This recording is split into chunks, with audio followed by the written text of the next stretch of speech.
Well, hello everyone and welcome to the Captain's Video Blog. We are Friday, April the 8th, 2016 and I haven't received an answer from the place where I'm supposed to do my internship, and I haven't received any kind of answer from my supervisor, which means that he probably gave up on me. That's a weird feeling, but hey, I mean,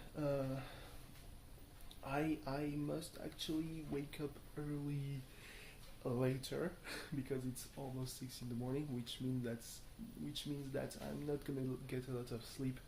But hey, it's for the good cause. It's well, I mean, we're almost a week late. No, we're actually a week late. Um, for and we're celebrating my sister's birthday. So yeah, I have to be awake because all the family will be there, and it's going to be a bit awkward if I'm the only one who is not awake when it's time to eat. So yeah. What is there to talk about really today? Nothing much. Oh yeah, Dean Ambrose faced Tyler Breeze. You see, when I told you that Tyler Breeze would be one of the guys who deserves most to, to have some kind of modicum of success, but probably won't get any, because of the way Vince is disconnected from real life. People have said, yeah, Tyler Breeze is the way someone who's 70 years old would do the gimmick of a young millennial, whereas in actuality, it's Tyler who wrote himself his gimmick. That's kind of the thing in NXT. You get a chance to craft your own character. Much like Shinsuke Nakamura chose his own theme song. You don't get, shackled to a character you don't like. You are your own character, and if you need to be repackaged, well, you'll be repackaged. That's kind of the thing,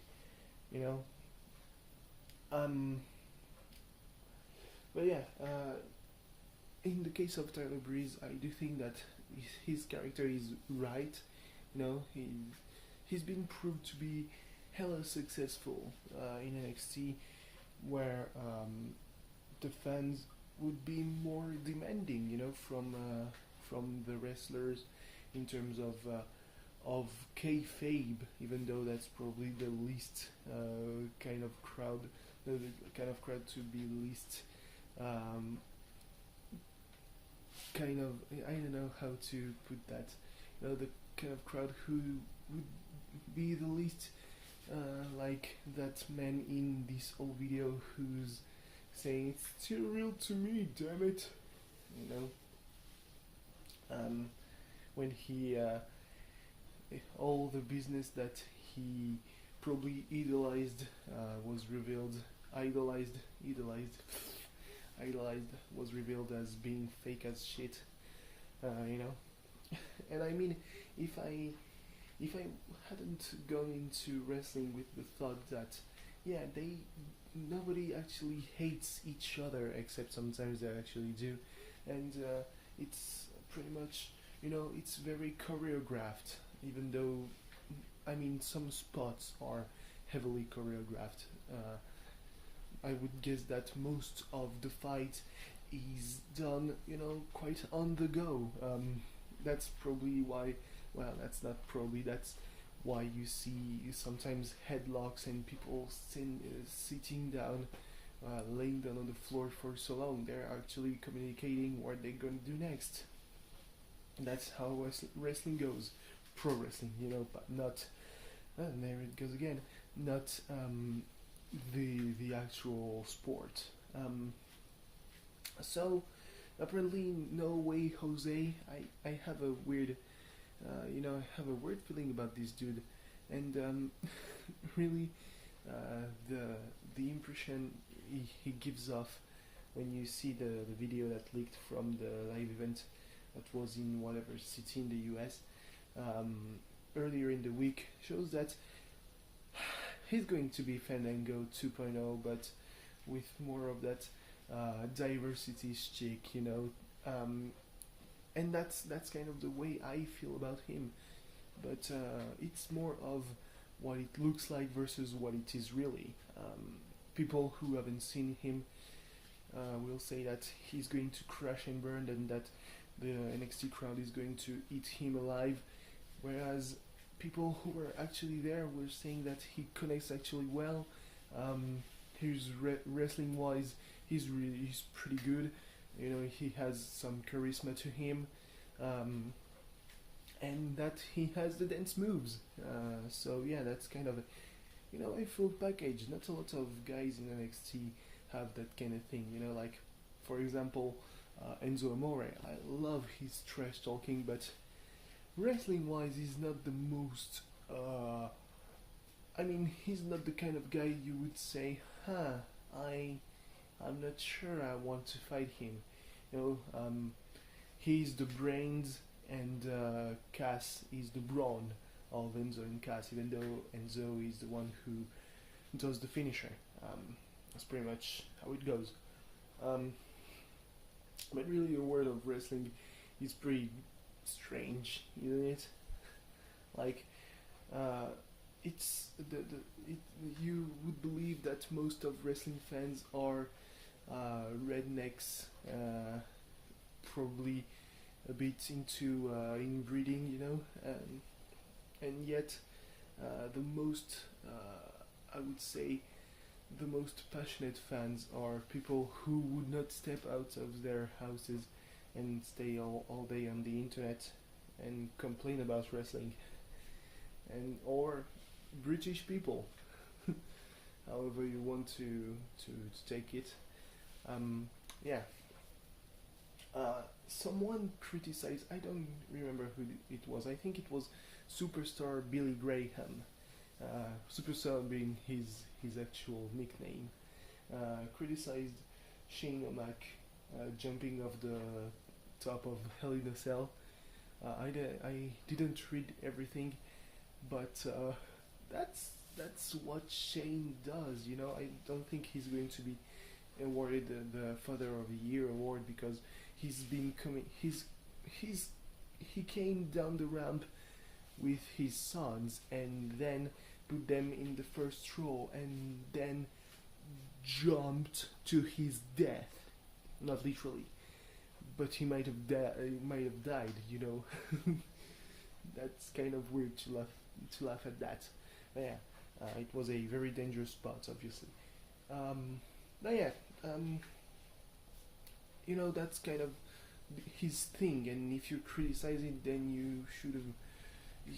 You should probably watch his stuff from before. He's jumped off the Titantron. He's jumped off.